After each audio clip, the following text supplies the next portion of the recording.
Boa noite a todas e todos. Mais uma live do Meu Clown. Conversando com o pessoal aí da palhaçaria. Só fera. Então vamos lá. Hoje nós contamos com a presença e Cláudio Tebas, nosso convidado de hoje. Vai chegando, vou apresentá-lo. Então hoje falaremos com Cláudio Tebas. Cláudio Tebas é educador, escritor e palhaço, lógico. Com mais de 20 anos de carreira, iniciou sua trajetória na palhaçaria com o grupo Lume Teatro, lá em Campinas. É considerado um dos pioneiros da linguagem do improviso no Brasil, com a sua participação ali no grupo Jogando no Quintal. Ele é idealizador do Play Monday e cofundador do núcleo de palhaço Forças Amadas. Grupo que atua em regiões que passam por algum tipo de catástrofe natural, desigualdade social, etc. Então hoje vamos receber aqui Cláudio Tebas. Vai conseguir? Yeah! Tudo bom? Meu, é um suspense. Eu tô dentro. Tá dentro, tá dentro. Ah, que incrível. Estamos te vendo. Que bom. Muito obrigado por ter aceitado o nosso convite, Cláudio. Eu que te agradeço, meu. É um puta prazer estar com vocês. Faz muito tempo que eu quero conversar com vocês. E na correria, peraí, que eu tô colocando mais alto para não ficar com torcicolo. E na correria, a gente acaba não falando, né? Poxa vida. Você sabe que assim, a gente te admira demais. Você não sabe como a gente gosta de você, Cláudio. Ah, Você nos ajuda muito. Eu fui professor aqui na Universidade Estadual de Maringá, né? E aí eu abri um projeto de extensão de palhaço. E o teu livro, mas assim, ele foi degustado, foi saboreado o máximo que a gente pôde, né? Tua obra foi muito importante para nós aqui. É uma referência fundamental. muito Então, eu quero obrigado. agradecer. Muito obrigado por você nos presentear com uma obra como essa. E além do mais, assim, é bonito, gostoso de ver, né? Um projeto gráfico incrível.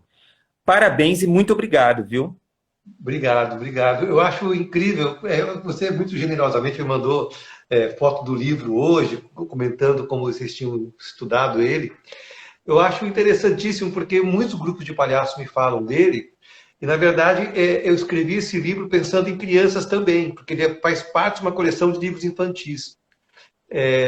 Mas para mim não tem assim livro de criança e livro de adulto. Tem livro para todo mundo e livro de Exato. adulto.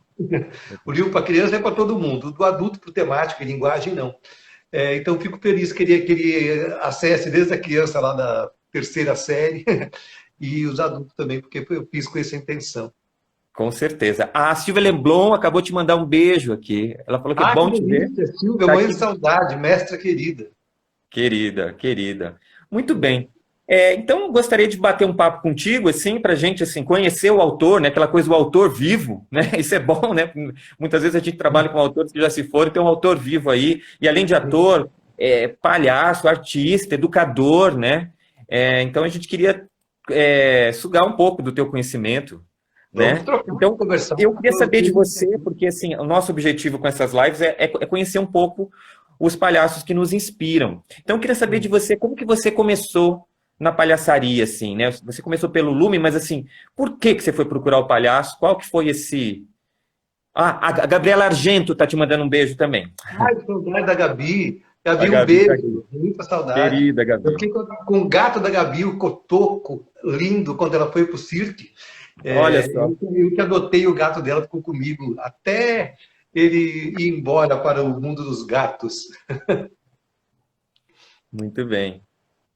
Então, assim, por quê? Assim, o que te chamou atenção para querer se tornar palhaço, entrar nesse universo da palhaçaria? Ah, que delícia. Olha, a principal responsável encontra-se aqui a Silvia, a quem eu morro de saudades, sou super grato. E ela sofreu muito comigo, porque o tempo inteiro falava, não, não quero fazer isso, não quero fazer com você palhaço. Mas a trajetória foi um pouco isso. Eu escrevo, né, livros infantis, tanto que o livro que está aí com você, o livro do palhaço, que escrevi alguns anos depois. E aí a Eva Furnari, muito querida amiga, me convidou para o livro que conta a trajetória de palhaço. A Eva Furnari, autora de livros infantis, maravilhosa, né? Acho que se a gente falar de 5 nomes da literatura infantil brasileira em todos os tempos, a Eva está entre os 5.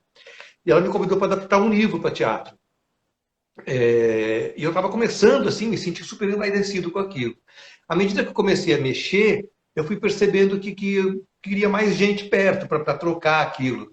E aí a gente começou a montar uma contação de história, meio teatro, chamaram uns amigos e chegou a Silvia Leblon para dirigir. Olha. E aí, por conta da Silvia, e ela pode me mandar aqui se eu tiver confundido a história, que às vezes a gente conta uma outra história para si mesmo e é aquela que vira, né? Aí a Silvia falou assim: vamos assistir um espetáculo de uns conhecidos, porque eu acho que talvez nessa montagem da peça da Eva pode ter uns palhaços fazendo transição de cena para outra. E ela nem sabe disso, mas ela mudou minha vida completamente, porque ela levou para assistir um espetáculo do Lume, que era o Balé Formoso, que era com os três, Burnier, inclusive em cena, que era o líder do grupo, assim, do Lume, né? Ele, Rick e Simeone. E eu assisti aquilo e fiquei completamente abalroado, assim. Fiquei completamente chapado por aquilo. A gente foi assistir para se inspirar e aquilo me transformou, assim. Fiquei bobo de ver. E aí fui ver de novo no dia seguinte. Eu não estava entendendo o que era aquilo, porque era gente de verdade, emoções de verdade, pessoas de verdade. E a partir dali a gente começou a investigar como que a gente poderia trazer o palhaço para dentro da montagem que a gente ia fazer da peça da Eva, que eu fui só para adaptar, quando eu vi eu estava fazendo já, com a Silvia dirigindo. E aí o Bourdieu morreu, isso 2 meses depois, menos disso. Eu fiquei muito mal, assim, meu Deus, o que é isso? Eu acabei de conhecer assim, isso e o cara morre, né? E eles abriram uma inscrição, acho que para se fortalecer como grupo, a Silvia é muito amiga deles, pode trazer isso com mais qualidade, que pode comentar aqui. Sinto que até para se fortalecer na perda do mestre, o Rick e o Cine abriram um retiro de clown, de palhaço. E eu me inscrevi, ainda falei para a Silvia, puta, mas eu nunca fiz teatro, eu não sou ator, eu estou só adaptando, mas fui para o retiro, eu e a Silvia, no mesmo retiro. É, e ali tudo transformou, assim. Saí do retiro muito impactado, ainda muito resistente de falar que aquilo seria um caminho da minha vida, porque era tão precioso, mas tão precioso que eu dava medo de mexer e aquilo se macular de algum jeito. Então, depois de ter feito o retiro, fiquei 2 anos sem falar. Não eu, claro, senão precisaria de psicanálise, remédio, o Olímpio, né? Eu fiquei 2 anos mesmo só fazendo saída, observando.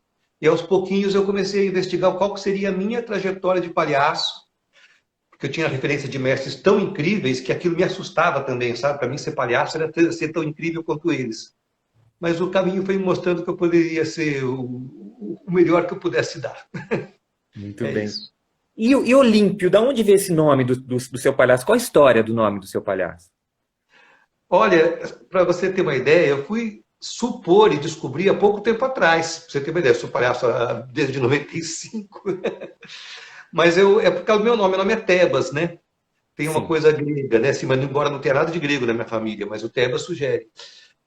E como eu sempre fui muito magricelo, na época do retiro eu pesava 55 quilos, era um palito, eu acho que o Olímpio veio dessa coisa muito fraca, e ao mesmo tempo Tebas grego, então era uma referência a esse deus fraquelo, assim, essa coisa do Olimpo, né?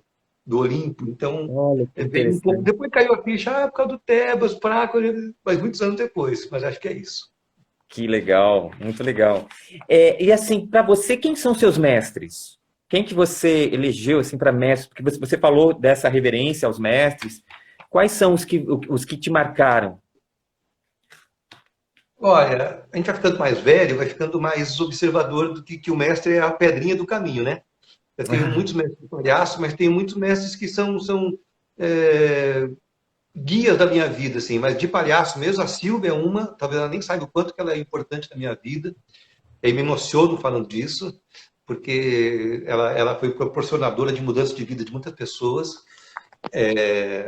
Então, a Silvia, que depois também estudei com ela, e ela ajudou a aprofundar, com muita bronca, porque eu sou preguiçoso, e ela gosta daqueles energéticos do Lume, eu prefiro uma rede, eu sou um método Caymmi de formação de palhaço, me dá uma rede, deixa eu descansar.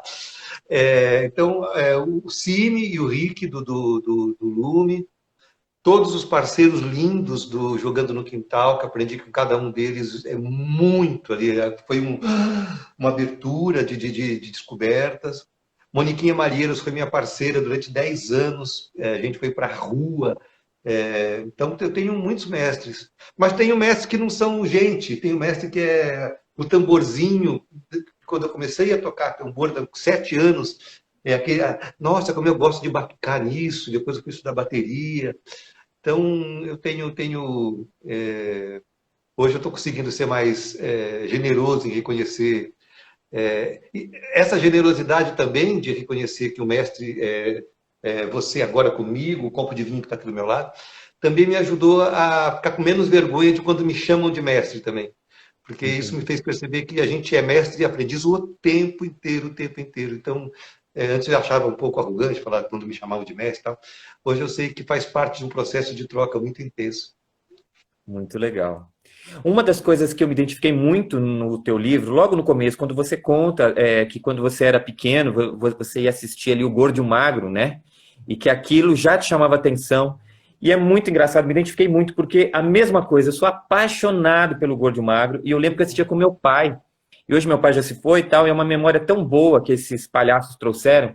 E lá eu percebi que existia alguma coisa, assim, que já criança, né, que tem alguma coisa a mais, não é só um palhaço que faz uma graça, mas eles tinham uma humanidade, né? É, E foi isso que me chamou a atenção, né, na palhaçaria, assim. Quando você foi fazer, o que você disse que você descobriu de precioso ali, por onde passa? O que foi esse ponto que você falou, nossa, é isso que o palhaço me proporciona e que faz sentido para minha vida? O que exatamente? nossa, é tão difícil, porque para cada um isso vai ter um nome, aqui um pouco que nem explicar o orgasmo, né? É mais legal ter do que explicar, né? É verdade. É, é um estado, olha, eu tenho isso com um brincar também. Eu também custei muito tempo, foi um amigo que me deu esse presente para perceber que eu medito brincando. Eu não sei parar para meditar, mas na hora que eu brinco, eu entro numa conexão que eu não estou mais em mim, assim, eu estou em mim e estou no mundo. O mundo, todo mundo, eu estou de todo mundo e todo mundo é meu também, que nem a música. O brincar é um pouco isso para mim. É uma suspensão dessa realidade e abertura para uma outra, assim, uma outra em que a gente se pertence, a gente né? A gente só não interdepende, né? E acho que a sensação que eu tive dos meus picadeiros e das minhas pesquisas de palhaço é de uma sensação profunda de pertencimento a uma coisa que é muito maior do que eu. É, então é um estado de plenitude e gratidão ao fluxo das coisas boas que a vida me dá, sabe? Tô junto, assim. É uma sensação de fazer parte de uma coisa muito grande. A Silvia está dizendo aqui embaixo que você dizia assim, é absurdo. A Silvia está comentando que você dizia, né, que é absurdo. Absurdo? O que que era um absurdo mesmo? Acho que E era porque ela ela, queria que eu corresse, pulasse, é isso? Não. não sei, ela disse aqui, né, acho que complementando que você dizia essa coisa do clown que é absurdo, não sei em que sentido, né? Vale para mandar. Mas o que era absurdo na época, eu não sei. Mas o que hoje eu falo que para mim é um absurdo do quanto que ele muda completamente a minha trajetória, assim, sabe? Então, para mim, ser palhaço na vida, agora com você, tomando sopa, tomando vinho, é um pouco isso. Legal. É um absurdo, Silvia. Aqui eu queria saber assim, o que você diria, né, para as pessoas que querem começar a fazer clown, palhaço. Qual seria o caminho que você indicaria? Vamos supor, chega alguém para você e fala assim, eu queria tanto ser palhaço, como que eu começo? Para onde que eu vou? O que que eu tenho que fazer? Qual seria a sua dica? Puxa, olha, tô adorando, Marcelo, porque o tempo inteiro eu não sei o que vai acontecer, tô amando. Acho que a primeira dica é procurar bons mestres. Acho que tem muitos bons mestres, e como em toda profissão, todo lugar, tem os bons mestres e os que não são tão bons. Procurar bons mestres, procurar mais de um mestre. Tem aquelas pessoas que se identificam com uma coisa mais corporal, mais circense. Tem aqueles que investigam coisas mais do campo da investigação de si. acho que toda a investigação vai te levar para algum lugar, né? Investigar verdadeiramente, com pouca resistência no começo, para você poder ser abalroado por aquilo, o que aquilo te ensina. Então, acho que uma boa dica é ter muitos mestres e ver qual das linhas de investigação de palhaço tem a ver com o teu temperamento, com o teu estado aqui e agora, né? Com o teu estado de presença. E a outra coisa, e isso é uma dica que é de quem já deu está dando a volta, é você perceber que você tem um mestre dentro de você, assim. É o teu caminho, sabe? Durante muito tempo mesmo, acho que muito de eu ter dito para a Silvia nos ensaios, não, Silvia, não quero fazer isso, não quero fazer isso. É que tinha uma referência de grandes mestres, é o Rick, é o Cine, é a Silvia. Nunca você como ele, sabe esse demoninho de insegurança que fica aqui? Então, acho que uma boa dica para quem vai começar palhaço é o que você gosta, qual que é o teu temperamento, o que é o teu jeito, faça do teu jeito, investigue do teu jeito, aprenda todas as técnicas que o teu jeito vai se acoplar com alguma delas. Isso é muito legal, né? Porque nos faz pensar que o palhaço não é uma coisa só, né? Ele é múltiplo, é diverso, né? Assim, existe algo que talvez seja axial, um eixo, mas o palhaço, até um trocadilho, né? O palhaço ele é fora do eixo, né? Ele é fora do centro. Então, Uhum. nesse fora do centro, existem assim, muitas possibilidades ali, né? Encontrar a sua é bem legal. Porque eu acho que cabe todo mundo, assim, né? Isso que é bacana, né? Não precisa ser só aquele que tem que ter uma habilidade específica ou que pensa de uma determinada maneira. Tipo, lá pode ser múltiplo, né? Eu acho que isso pode ser uma coisa bacana. Super. A habilidade que você tiver, ou aquela que você descobre que tem, ela é um veículo de comunicação do porquê que você está aqui no mundo, né? Eu tendo a achar que um instrumento musical ajuda muito, porque na rua ele chama atenção, ele aglomera, mas vai aparecer uma coisinha aqui na tela. Mas pode ser outra coisa, você pode ser, puta, o que for, né? O que ajuda você a se comunicar com o mundo, né? Acho que é um bom começo para você ter algum instrumento de pesquisa, assim. Muito bem. Eu tenho algumas perguntas aqui do povo que está vendo. Então, Eba, vamos colocar o povo participar conosco aqui. É, Silvia, a me pede Vivanda desculpa, Mafalda, Silvia, me conta. Desculpa, Marcelo. sem problema.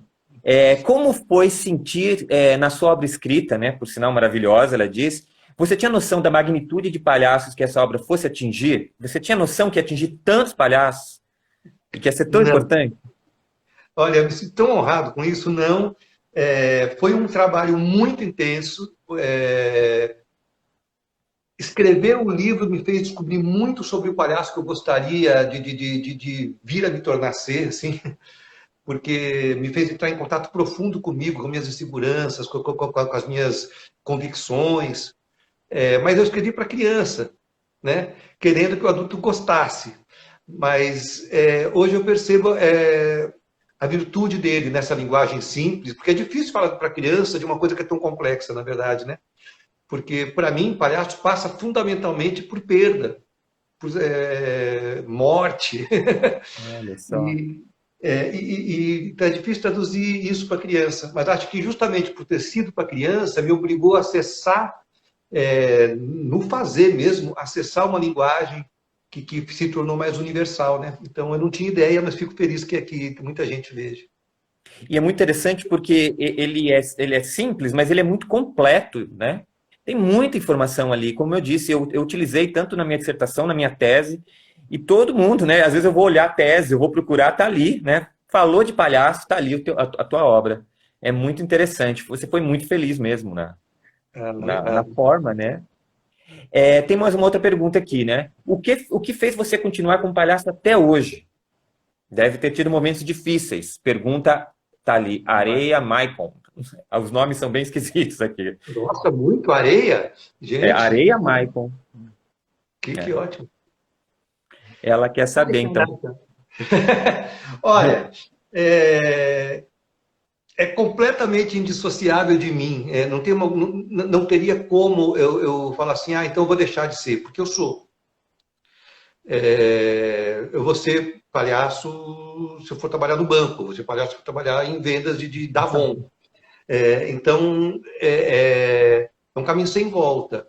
E acho que a minha pesquisa hoje, tanto que eu sou super grato a vocês, nunca conversei com vocês, dos Play Mondays lindos que vocês fizeram, a Andressa Viotti, o Thiago, o Rafael, lá com as brincadeiras aí em Maringá e tal.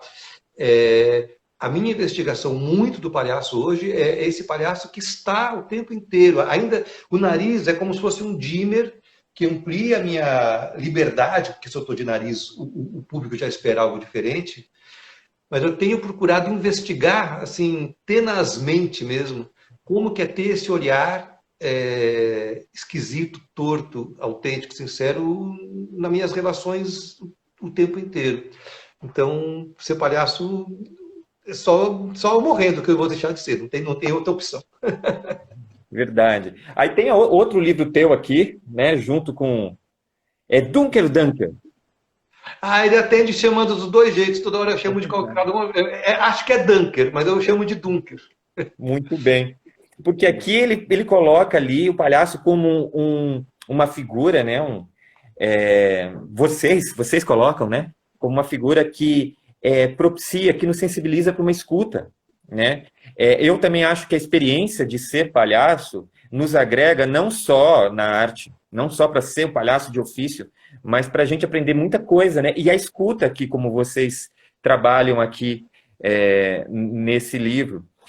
Então, eu queria fazer uma pergunta assim, para você sobre essa questão da obra. Nós estamos aqui fazendo um trabalho agora, a princípio é uma espécie de um canal no YouTube, mas que a gente pretende transformar em livro, que é Palhaço de A a Z. Alguns verbetes que são essenciais. Quando a gente vai falar de palhaçaria, a gente vai passar por esses verbetes.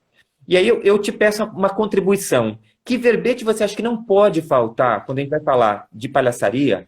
Que verbete você diz, olha, esse aqui não pode... Vai falar de palhaço, tem que falar disso. O que você diria? A palavra que me ocorreu, encontro. Como? A palavra que me ocorreu, pode ser que daqui a 2 minutos seja outra, mas nesse instante, o verbete que enquanto eu te escutava veio assim, para um encontro. Encontro, legal. Para mim, tudo que o palhaço faz, ele tem um propósito final que é encontrar. Encontrar o outro, de maneira mais sincera, mais profunda, mais transformadora para os dois, tanto quanto possível. Então, tudo para mim é desculpa. Tudo para mim é desculpa para acontecer o encontro. A gag, a entrada, a convocatória, é tudo para alguma coisa acontecer que seja muito maior do que a gag. Eu fico muito mais feliz quando a gente não sabe o que aconteceu direito no final da função, do que simplesmente achar que foi legal, recebeu palmas. Eu prefiro sair, nossa, alguma coisa aconteceu. Então, acho que o verbete que não pode falar é encontro. Que legal, que bom. Uma das coisas assim, né? O palhaço, historicamente, ele não surgiu nessa figura, ela não surge para criança. O palhaço, ele, historicamente aí, né, ele está presente em vários momentos, né, do desenvolvimento humano e tal. E hoje, quando a gente fala de palhaço, muita gente, né, assim, quase no senso comum, palhaço é para criança. Uma peça de palhaço, vou levar criança. Nós, do Grupo Meu Clown, né, a gente se apresenta aqui no Teatro da Cidade e falou que o Grupo Meu Clown é palhaço, a criançada está lá. Da onde você acha que vem, né? Você que fez um estudo tão profundo assim para o livro do palhaço, escreveu para a criança, desse fascínio da criança com o palhaço. É justo? É uma coisa que foi meio que conduzida pelos adultos? Como que você acha que se deu esse encontro do palhaço com a criança e hoje se associado uma coisa a outra muito fortemente? Nossa, vou buscar aqui alguma possibilidade de responder. Acho que primeiro porque o palhaço e a criança eles têm essa relação de amor e ódio mesmo, e não é nem ódio, amor e aversão, né? É verdade, é verdade. Porque o palhaço, para ser um bom palhaço, ele tem que encontrar essa criança que está lá dentro. Então a criança identifica algo dela naquele palhaço. O que é um pouco complicado, que muito palhaço confunde isso com se infantilizar. E não tem nada disso, né? Realmente você encontrar a criança, dar a mão para ela, num resgate do adulto com a sua experiência, resgatar aquela criança que está lá com todos os conselhos que aquela criança pode lhe dar para hoje, e o adulto com todos os conselhos que pode dar para essa criança hoje. É um concílio mesmo de duas sabedorias. Então a criança ela reconhece ali algo nela, algo muito profundo dela, essencial, né? Visceral dela. E, por outro lado, ela também acho que tem a sua versão, aí a gente pode ficar pirando, talvez os psicólogos e psicanalistas presentes no encontro aqui podem me ajudar, muito porque da maquiagem pode assustar e tal, né? Talvez um pouco de ter sido infantilizado o palhaço, vem um pouco também dessa coisa de tentar... Estou pirando aqui, tá? Zero desejo de estar certo, só piração. Vem um pouco também daquela coisa de tentar, adocicar um pouco os contos de fada, né? Então, o palhaço foi se formatando para ser mais o final feliz da história, né? Da Chapeuzinho, que era só devorada, né? Então, sim, acho que teve uma deturpação, mas como toda mutação, acho que tem coisas boas para se beber do que se muda ali. Acho que é um pouco isso. Não sei se falei Muito alguma coisa. legal. Você sabe que o tema da minha tese é o estado de infância, né? Porque a gente fala do palhaço, é um estado. Que estado é esse que a gente acessa? Estado de jogo, é estado de interação, né? E aí eu fui pesquisando e cheguei num conceito chamado estado de infância. O Bachelard me ajudou bastante, né? O filósofo Bachelard, né? O Gaston Bachelard, porque ele fala que a gente tem uma infância permanente em nós, né? Que a infância é o poço do ser. E eu acho que o palhaço, quando você fala encontro, eu acho que é esse encontro, né? A criança encontra no palhaço, o adulto está fazendo palhaço, acho que ela encontra com esse estado de infância, né? Eu acho que isso é que tem um pouco a ver. Sempre, eu não sei o que você acha disso, mas na minha cabeça essa coisa da roupa do palhaço não caber direito, do sapato ser grande, é como se fosse uma criança que colocou o sapato do pai para brincar de ser alguma coisa, né? Que o palhaço sempre quer ser alguma coisa. Eu Adorei, tenho um adorei a pouco... imagem. Lembrei da minha filha. Minha filha amava entrar no closet da minha mãe para É, ficar fazendo desfile com as roupas e tal. Eu nunca tinha associado a isso. Acho que o sapato e a roupa do palhaço toda em desacordo com o seu corpo, ele é muito simbólico do ponto de vista de nos reconhecermos como transitórios nessa vida, né? O sapato não é meu, a roupa não é minha, estamos aqui de passagem, vamos perder, e outras coisas vão me encontrar, né? E estado de infância eu amei, amei, vou levar de presente isso. Eu bom, brinco de falar que 56 eu fiz esse ano e 7 eu passo todo dia. que legal. Muito bem, muito bem. No seu livro aqui com o Dunker, você fala sobre a questão da percepção da escuta e da escuta do corpo também, né? Que o corpo comunica.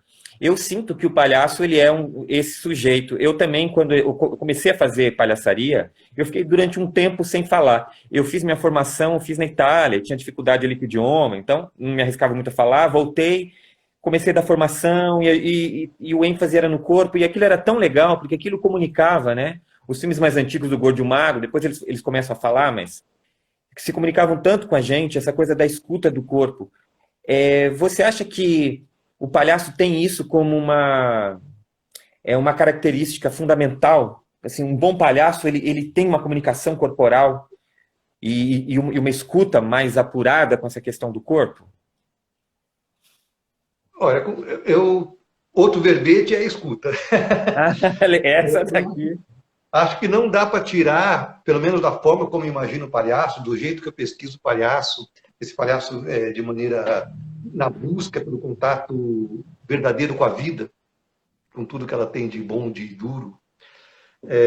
Não dá para você excluir uma habilidade inicial que é a escuta. Um palhaço que não escuta provavelmente vai ser aquele palhaço chato que as pessoas falam, ai, palhaço chato, porque ele chega com tudo pronto. Exato. Então, acho que um bom palhaço, as pessoas confundem isso em chegar inteiro com chegar preenchido, né? Acho que um bom palhaço, ele não chega preenchido. Um palhaço, ele chega vazio, mas chega inteiro. Entendi. Qual que é a diferença? Inteiro é com a sua bagagem, a tua história, a tua trajetória, né? e vazio o suficiente para ser habitado pelo encontro, pela energia do encontro, pelo que o outro está te dizendo, né?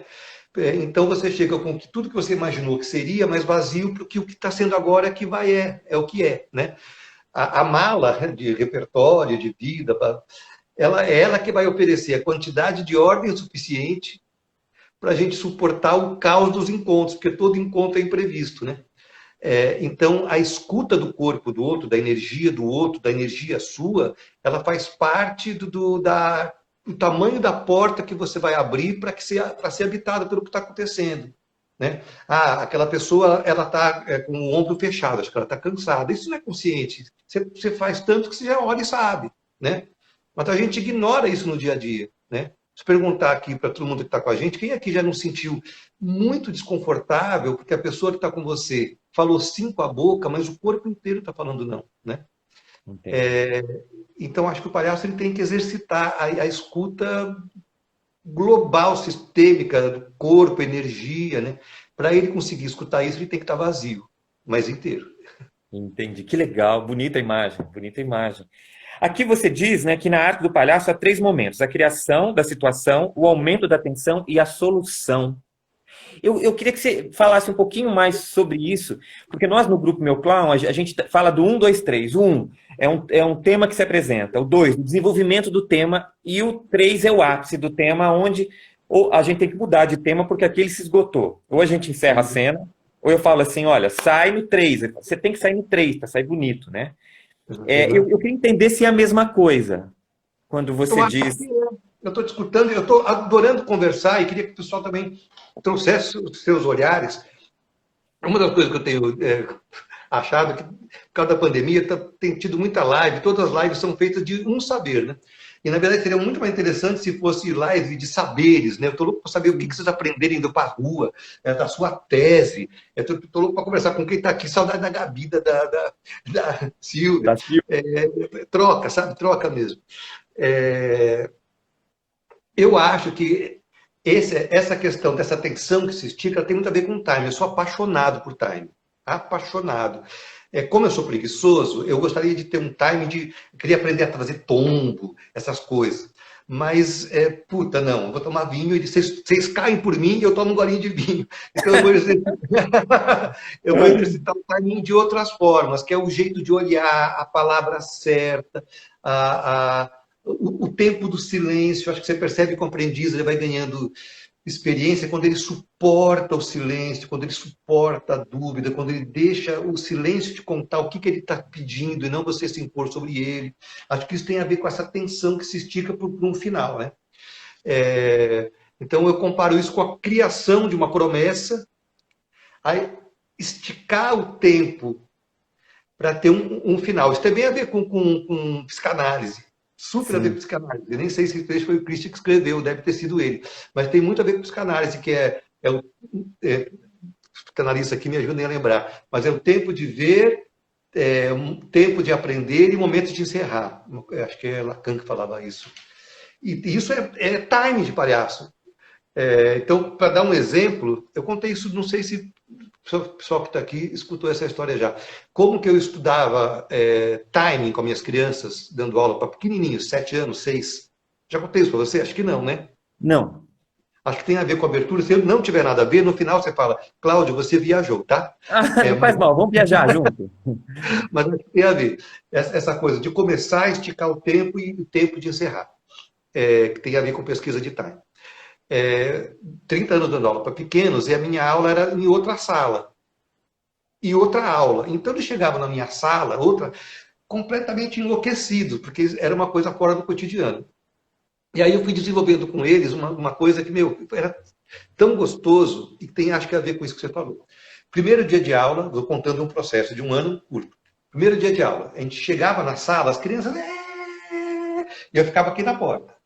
Aí eu falava, eu só vou começar quando todo mundo sentar, tá bom? E deixava eles pirando lá. Primeiro dia de aula, eles sentavam, eu fechava a porta. Pum! Ai! Aí eles não sabem se é verdade ou mentira. Primeiro dia de aula, pode ser verdade, pode ser mentira. Bom, aula, padanã. Segundo dia de aula, Isso uma semana depois. As crianças gritando, gritando, eu na porta, só sento quando sentarem, sentaram, pum, ai, pronto. Já sabe que tem uma promessa.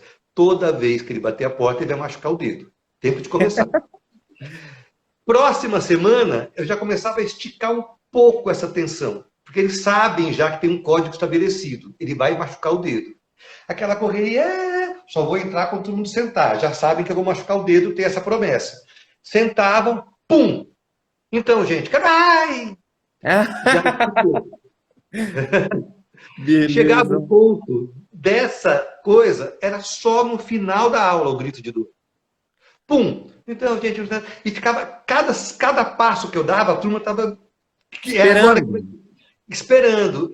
Então, acho que tem a ver com isso. Como começa, o que você promete para esticar esse tempo e estarem todos com você, e na sua escuta do grupo, que hora que você encerra. E tem um momento certo de encerrar, mas ele nunca é o mesmo, no mesmo lugar, no mesmo tempo. Né? Que incrível, que aula, que legal, muito legal, muito legal. Muito bem. Deixa eu ver aqui se tem mais alguma pergunta. Nesse momento, de cara com real, jamais pensado, como mobilizar a fantasia das pessoas? Desse real nosso que nós estamos vivendo agora, como que a gente mobiliza a fantasia das pessoas? Porque, por exemplo, você tem um trabalho na rua, o Play Monday também na rua, e agora, como que está sendo tudo isso, a gente não tem mais a rua, né? Caramba, meu. Não me deixem só, me digam o que vocês estão aprendendo sobre isso. Eu estou louco para fazer grupos de colheita de aprendizados. Porque imagina se todo mundo juntar o que está aprendendo sobre isso. Tá muito difícil, né? Porque, tô falando, cada vez que o governo abre a boca, eu levo uma bordoada. Então é muito difícil você conseguir fantasiar quando tudo que vem de fora é tão agressivo, né? Mas justamente é por isso que eu acho que é necessário mais do que nunca te fantasiar. Porque o lúdico, e aí eu trago o fantasiar para o campo da ficção lúdica que o palhaço é capaz de criar, o lúdico é que vai mostrar qual é a realidade que está acontecendo agora, nesse exato instante, nesse mesmo lugar, só que a gente não está vendo. E a hora que eu revela, né? Oi? Revela alguma coisa, o lúdico revela. A hora que eu aplico uma lupa de jogo sobre o real, eu não deixo de ver o real, mas eu vejo o real sob um outro aspecto. Diversão vem disso, né? De diverter, né? A diversão não é entretenimento. Entreter serve para distrair, divertir serve para acordar. Então, quando você aplica jogo no real, você é capaz de ver uma outra realidade possível dentro daquela que é a única que você supunha que era a imaginada. Assim. Então, acho que mais do que nunca é necessário brincar. E o brincar aí tem uma qualidade espetacular que não tem que dar certo. Né? Brincou, não deu certo, faz outro. Né? Você não vê criança fazendo reunião de feedback para falar do pega-pega. Né? Precisamos falar do seu pega-pega, do seu zigue-zague. Né? Então, acho que é momento de brincar, de criar situações lúdicas, seja qual for, meditar. Vou falar uma coisa que eu faço aqui, porque nas divisões de tarefas sobrou encher o filtro para mim, eu não aguento mais encher o filtro. A gente reveza, toda hora quando eu vejo, já está na minha semana de encher o filtro. Assim. E aí, eu poderia ficar toda vez que eu vou encher o filtro, falar, puta saco, lá vou eu encher o filtro. Né? Então eu criei um jogo e hoje eu me divirto muito com isso. A torneira de dentro é bem mais lenta que a torneira de fora. Então eu criei esse jogo. O filtro está vazio, eu pego 2 panelas, ponho na torneira de dentro que é lenta, saio correndo lá fora, ponho na panela de fora e meu jogo tem que voltar antes da panela de dentro transbordar. E aí eu já estou com 2 panelas, eu encho o filtro de uma vez só, em vez de ter que encher 2 vezes. Né? Ou seja, dava para me divertir. Muito legal. Brincar, dentro da pesquisa que eu fiz, é devir, né? Uma professora da banca até falou assim, é o gerúndio. Então você não está preocupado com o fim, você está preocupado com o sendo, né? É o agora, mas não é um agora estático, porque o agora não é estático. Ele é gerúndio. É sendo, é brincando, é vivendo, e acabou. Aí é outra coisa, né? Isso. Muito legal. Essa tua ideia do Play Monday é muito bacana, né? Alguns componentes do grupo fizeram, aí a gente começou a fazer, a gente foi fazer um dia, e dali a pouco começou a virar cena, e logo a gente já estava criando e começamos a ir para a rua, para fazer cenas na rua. Como que surgiu essa ideia do Play Monday? Qual que é a tua com o Play Monday? Olha, primeiro que é uma honra vocês terem feito. Tenho vontade de conversar com a Andressa, o Rafael e o Thiago que fizeram. Não sei se outros meninos fizeram. Eu amei a brincadeira do Acha Saída, depois brincaram na fila de amarelinhas. O Play Monday vem fazendo terapia com você aqui, Marcelo, de vencer as minhas inseguranças em ponto de vista do que eu posso oferecer para o mundo, sabe? Porque um dia eu estava vendo a televisão, era um documentário muito pesado sobre miséria, tráfico de drogas, indústria de armas, e eu fui me sentindo muito pequenininho em relação a... Puta, eu não sei o que fazer em relação a isso. Eu sou muito pequeno, né? Sabe quando vai batendo aquela coisa? Mas naquele dia eu resolvi me pegar na mão, assim, puta, eu sei brincar. E quando eu brinco, eu percebo que a gente transforma muito potencialmente aquele instante. Que é diferente da presunção de que você transforma o outro. Um brincante com o outro, eles transformam aquele ambiente, né? Que é um pouco diferente de dar flor. E não tem nada contra dar flor. Adoro flor, etc. Mas só para deixar claro assim, o Play Monday, ele é brincadeira. Ele é um pouco diferente de dar flor, porque por melhor que seja a intenção de uma pessoa que leva uma rosa na mão para dar flor para outra, um desconhecido, ele já está desnivelado em relação ao outro. Eu já estou fazendo algo por você. O brincar são dois fazendo junto, né? Então, para eu dar uma flor para o Marcelo na rua, uma cidade como São Paulo, que até o meu cérebro entender que aquilo é uma flor e não um revólver ou um panfleto de propaganda, né? Para eu dar a flor para o Marcelo tem que olhar para mim, perceber aquela coisa da leitura do corpo que a gente falou, perceber em mim o desejo de dar flor, e eu perceber no Marcelo, um desconhecido que está na rua, o desejo de receber essa flor. Aí, quando eu dou a flor para o Marcelo, a flor é muito menos importante do que tudo isso que a gente viveu antes, dessa autorização, desse encontro. A flor é a celebração desse momento. E o brincar, ele celebra, é aquilo que você trouxe, eu amei, o brincar é gerúndio, ele celebra e vibra ao mesmo tempo. Então, eu pensei, puta, eu não consigo acabar com a guerra, mas um instante eu consigo transformar brincando. Se muita gente brincar, puta impacto que a gente pode causar no mundo. Então eu lancei, quem me ajudou a criar foi o Daniel dos Barbichas, ele que fez as primeiras imagens, primeiros vídeos, e a gente lançou como um movimento, assim, e aconteceu em 7 países, em Portugal acontece em cuidados paliativos, 5 unidades de cuidados paliativos, fizeram um blog lindo lá, Inês, enfermeira linda, querida, que levou para lá, em Portugal chama Play Monday Care and Fun, cuidado e diversão, que não é palhaço que vai em hospital, mas é o médico que brinca, a enfermeira que brinca, o assistente social que brinca. E são histórias lindas, meu. O blog é lindíssimo. Vou contar uma história do blog. Um dos senhores, cuidados paliativos, pessoas que não têm mais cura, né? Um dos senhores fala para a Inês assim, Inês, vai ter Play Monday esse mês? Ou seja, a gente vai brincar esse mês. E ela fala, claro, seu fulano, o senhor gostou de brincar do Play Monday? Olha a frase dele, a importância do brincar. Ele fala assim, eu gostei porque no dia a dia eu brinco de esconde-esconde da morte. Com Play Monday eu brinco com a vida. Então, o brincar é muito transformador. E acho que eu criei por causa disso, porque eu sei o poder que o brincar tem, sabe?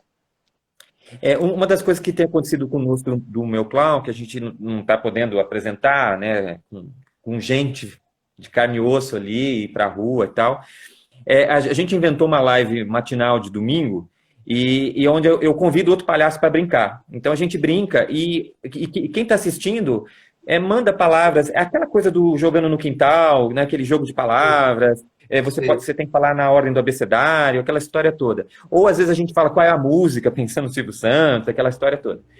E o que a gente tem feito ultimamente, uma coisa muito bacana, é gente que está vendo a live e que às vezes tem criança, fala, tem alguma criança que quer brincar? Então, um palhaço sai e entra uma criança brincando. Tão divertido, é tão divertido. Tem criança que manda recado, ô palhaço, você vai brincar de novo? Eu quero tanto falar com você de novo esse domingo. Que demais. E é uma maneira, né, que a gente dá uma driblada nessa crise toda, né, essa crise de saúde que a gente está tendo e consegue brincar ali, e a criançada participa, né? Meu, maravilhoso. Tá muito interessante. A brincadeira realmente tem o poder de salvar, né? Super, super. Muito Sabe que legal. quando veio a pandemia, eu tive meus trabalhos. Era primeiro ano, eu estava super feliz que eu tinha trabalhos fechados até setembro. Isso era novembro. Então eu estava, meu, tranquilo, comemorei, comprei um carro. Olha Aí só. cancelaram todos os meus trabalhos. E aí eu fiquei muito desesperado, porque puta, eu sou muito do corpo, você acabou de falar, de pegar, de pular, de brincar junto. Eu não sei se eu vou conseguir fazer o que eu faço através de uma tela. Quem me ensinou foram as crianças. Eu trabalho com grupos de escuta, e um dos grupos de escuta que eu trabalhei era um grupo de crianças de 8 a 11 anos. E foi transformador, meu. Imagina a tela aqui, 18 crianças, Olha e só. eu queria escutá-las em suas mazelas de estar confinado, dos pais é que me contrataram para isso, e elas é que foram me ensinando como é que poderia ser possível. Aprendi um monte, um monte. Que Uma legal. das coisas que eu mais amo, olha a ideia do menino. Eu sempre conto essa história na live, que quem tem me acompanhado às vezes pode ter ouvido a história de novo, mas vou contar pela primeira vez de novo. Ah, isso. A gente sempre começa com uma roda de piadas, e aí um dos meninos, aquele monte de carinha, né, que fica aqui na tela, um dos meninos estava louco para contar piada, mas ele não estava conseguindo. Aí ele falou assim, pera um pouquinho só, e sumiu da tela. E aí ele voltou. E aí ele voltou com um copo, criança, sabedoria. E aqui no copo, um papelzinho colado escrito coragem. Olha. Aí ele falou assim: espera um pouquinho só, eu vou tomar coragem. E contou a piada que ele estava com vergonha. Virou um mote. Todas as crianças fizeram o seu copo da coragem, para que sempre que precisassem coragem para falar. E todas criaram também um outro copo, que é vergonha na cara. Preciso tomar vergonha na cara. Ou seja, criança nos dá os presentes. Deixa eu falar só uma coisa sobre isso. Imagina a sorte que eu tive é que não deu tempo de eu falar, não, pera um pouquinho, Ian, onde você vai? Porque estamos na tela. Ele saiu. E acho que isso tem tão a ver com a educação. Os professores querem tanto controlar o que está acontecendo. A grande coisa que acontece não está na tela do que a gente enxerga. Está fora do que a gente enxerga. Foi preciso ele sair da tela para voltar com o que ele precisava. Ou seja, a gente tem que deixar os outros saírem da tela da gente para a gente parar de querer controlar o que o outro é capaz de fazer. É verdade. É verdade. Eu para fazer a minha pesquisa, eu precisei estudar um pouco da sociologia da infância, né? E uma das coisas bonitas que eu li lá é que a criança é a novidade no mundo. E a novidade vem trazer algo que não foi visto, né? Olha, o que a gente pode aprender com a criança? A ver, né? O novo. Porque a criança traz um olhar novo, né? Eu acho que o mundo só consegue mudar com a criança. E eu acho que quando o palhaço ele entende isso, né? E ele entende isso de si, ele consegue resgatar, não exatamente a criança que você foi, mas o estado de ser criança, né? Você consegue ter você pode criar, né? Trazer novidade para o mundo, porque o ser humano já está, né? O adulto ele já é tão cheio de si, ele já sabe tanta coisa, né? Ele já vem com o copo tão cheio que às vezes ele perde essa oportunidade de ver o novo, né? Acha que não tem mais nada de novo, né? É, Muito legal. é um tempo de saber, né? A gente está entediado de saber. Exato. A criança é que nos devolve a perplexidade. A gente perdeu a perplexidade. Por quê? Mas como? Será que pode ser de outro jeito, né?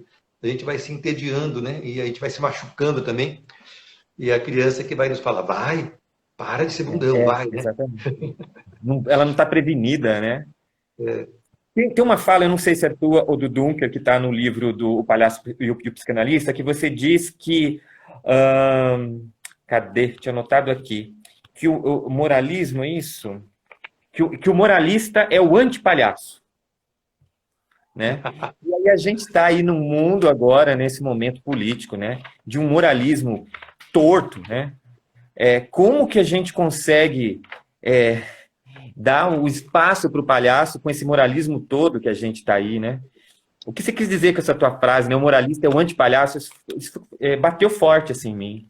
Eu queria ouvir você falando um pouquinho. A gente já está assim com 7 minutos para encerrar. Ah, não! Ah, é, O palhaço serve para desorganizar a moral estabelecida, né? Essa amarra pode servir para a gente sobreviver durante um tempo, né? A moral ela vem para a gente criar uma possibilidade de sobrevivência instantânea, mas não é bom para a gente navegar do mar, atravessar o oceano. A gente tem que sair disso e ir para uma outra coisa, que a gente pode chamar de ética, que é uma coisa que seja bom para todo mundo. Mas aí em 7 minutos, não sei se dá para a gente falar o que é um humor mais ético, de amor, o quanto que o amor revela, o quanto você gosta de gente ou não, né? Enfim. Mas acho que o palhaço é esse, como que eu posso dizer, esse diplomata entre o mundo de fora e o mundo de dentro. E para ele romper a parede, ele não tem que ter amarras morais. Ele tem que estar muito livre disso, para poder olhar para fora e ver o que tem de fora para ele entranhar, e olhando de fora para dentro, o que ele tem de dentro para ele estranhar, né? Então, ele tem que estar livre dessa amarra do julgamento moral, do que é certo, errado, bonito, feio, né? A criança, de novo, ou o estrangeiro que chega e olhando de fora fala, mas por que isso, né? Então, a gente precisa desse estrangeiro que desconhece a nossa cultura, a nossa moralidade, as nossas regras, para poder achar esquisito. Ué, mas não é esquisito gente morrer de fome? Né? Interessante. E bonito isso como você coloca, né, que o olhar estrangeiro, né, o palhaço, ele é o estrangeiro mesmo, né, o cara que é fora daquele contexto, ele chega fora. E a criança é assim, né, se a gente conseguir olhar a criança como um estrangeiro e não como um sujeito inferior, né, porque a gente tem sempre aquele olhar de cima. A criança, ele não sabe nada. Na sociologia da infância, se fala que existe um olhar para a criança de uma negatividade constituinte, ou seja, a gente olha a criança pelo que ela não é, e não pelo potencial, né? A gente precisa mudar essa lente, né? Total, eu acho que o palhaço, ele pode nos ajudar. Eu penso muito que o palhaço, ele pode ser uma experiência para os educadores. Super. O educador viver a experiência do palhaço, ele pode depois ter uma outra relação, voltou a palavra relação, com os seus estudantes, os seus educandos, né? Completamente. O educador, em geral, ele precisa muito passar por essa formação de que na verdade, tudo que ele faz é para promover encontros. Se ele quiser promover encontros, a matemática, a portuguesa, a geografia, é tudo desculpa para alguma coisa acontecer que é muito maior do que a matemática, a portuguesa, a geografia, que é o encontro, a gente tem que encontrar. O Varley, sabe o Varley? O Varley, ele é o professor palhaço, ele tem um TED lindo. Acho que ele pode contribuir com um olhar dele bem legal. Procura aí o TED do Varley. Ele fala que o palhaço é um especialista em fracasso, em erro. Então, hoje ele ajuda a criança com dificuldade escolar através do olhar do palhaço. Preciso procurar, muito bem. Bom, para a gente encerrando, infelizmente, olha como o tempo passou rápido, que gostoso conversar contigo.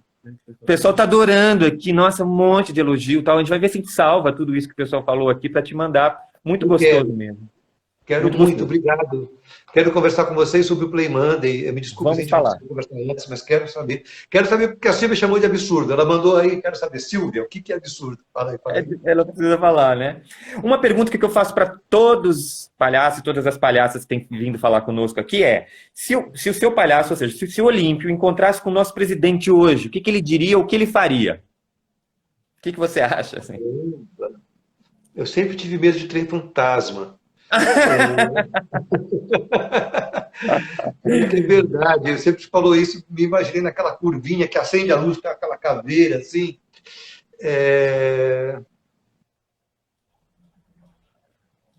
Não sei. Honestamente, estou tentando te responder, não estou tentando fugir da pergunta, não. O que eu diria para uma pessoa dessa? Acho que passa por tantas coisas. Primeiro que eu acho que ele não vai escutar. Não sei se eu perderia esse tempo.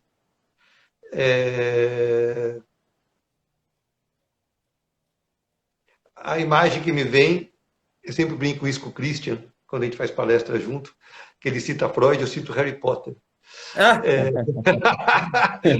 A imagem que me vem é de dizer, puta, meu, quando o Harry morre lá, mas depois ele volta, tipo, sabe se morreu ou não, que ele vê um serzinho ali que não tem mais jeito, assim. Então, a imagem que me vem é assim, puta, só olhar para ele com um pouco de compaixão suficiente para saber que ele pode ter uma pessoa que sofreu demais para se tornado isso, mas com zero desejo de ser complacente com o que ele faz. Acho que a gente está sendo complacente demais. É preciso encerrar a complacência com as suas atitudes, se a gente quiser ser minimamente complacente com ele. Acho que eu falaria isso. Muito bem. Assim, olha, não tenho palavras para agradecer a tua disponibilidade de falar conosco, o aprendizado todo que nós tivemos nesse momento dessa troca aí. E assim, espero que a gente possa ter novos encontros, quem sabe um dia presencialmente, brindar aí uma taça de vinho e nos abraçar em algum momento. Eu estou com um copo d'água aqui, não tomo vinho, mas muito, muito obrigado mesmo. Essa vai cair daqui a alguns... Ó, tem 20 segundos. Obrigadíssimo. Vai ficar registrado e a gente se encontra por aí. Quem sabe? Tá bom. Novos encontros. Obrigado. Muito obrigado. Muito obrigado. Um beijo pra todo mundo. Tchau, tchau. Valeu. Tchau, tchau, gente. Tchau. Obrigado, pessoal. Até a próxima.